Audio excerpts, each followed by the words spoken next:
Pascal Ackermann, bonjour. Vous avez fait le plaisir d'être au jury de la Mirepoix, la deuxième édition de la Mirepoix, du concours de la Mirepoix. Alors vous avez un métier qu'on ne connaît pas forcément en Ariège, du moins, enfin, peut-être les professionnels le connaissent. Vous êtes conseiller en gestion culinaire. Vous allez nous expliquer concrètement en quoi ça consiste. Bonjour, alors, oui, mon métier, pas très connu, je suis quand même cuisinier de métier depuis 35 ans. J'ai travaillé dans des grandes maisons, 2 macarons Michelin, chez un grand traiteur Fauchon pendant 19 ans et d'autres grandes structures au niveau Paris. Et j'ai décidé il y a 3 ans en arrière de rejoindre l'Ariège puisque j'ai une âme ariégeoise en partie puisque ma moitié est ariégeoise. Voilà.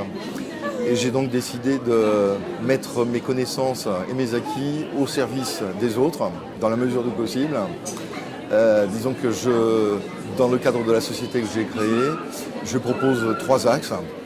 Un premier axe qui est fondamental, qui est la gestion de production, gestion des fabrications, les gains de productivité, qui transitent par l'organisation, les process, les recettes, les achats, tout ce qui a trait un petit peu à ce qu'il y a en amont de la cuisine et du service. Le deuxième est très culinaire, c'est la mise en place de recettes, de la créativité, des menus à thème, du terroir, des soirées. Et le troisième axe, c'est un axe de formation, parce que je pense qu'on a tous besoin de formation et d'aide.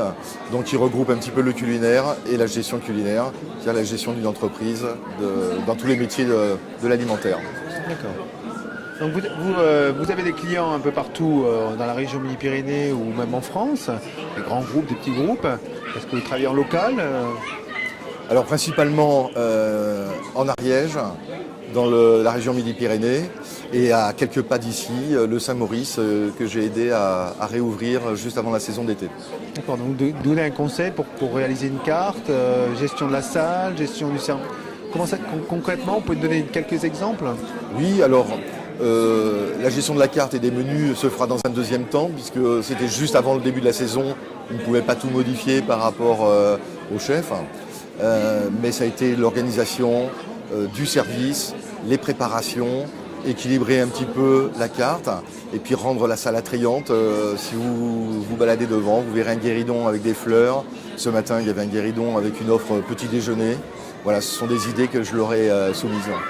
Oui, souvent on oublie un peu la salle, le côté décoration, le fait que le client quand même doit se sentir bien dans une salle, quelque chose d'important. C'est très important, c'est un tout. Lorsque l'on voit une belle assiette, une belle table, on a envie de manger. Lorsque c'est le contraire, même si le plat est bon, on aura un petit peu de réticence et on aura des idées préconçues, malheureusement, au départ.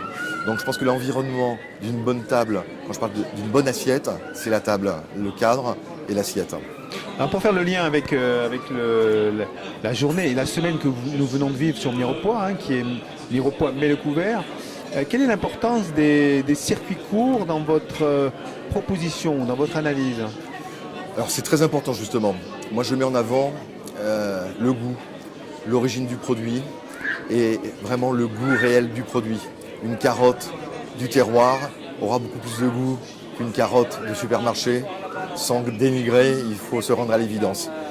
On a une richesse énorme en Ariège sur notre territoire, que ce soit en végétaux pour les légumes, mais aussi pour les viandes, les volailles. J'ai visité un GAEC il n'y a pas très longtemps.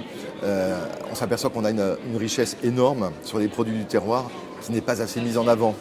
Et j'ai trouvé ce matin sur le concours de la Mirepoix, qui était très intéressant, cet amour des participants à travailler une simple recette, la Mirepoix. Donc j'imagine que si on leur demandait d'aller au-delà, on retrouverait cette âme aussi de bien faire, de mettre en avant les produits. Et ça, je trouve ça formidable. Et merci Pascal pour ces petits mots et on espère vous croiser prochainement pour d'autres conseils. Avec grand plaisir. Merci à vous.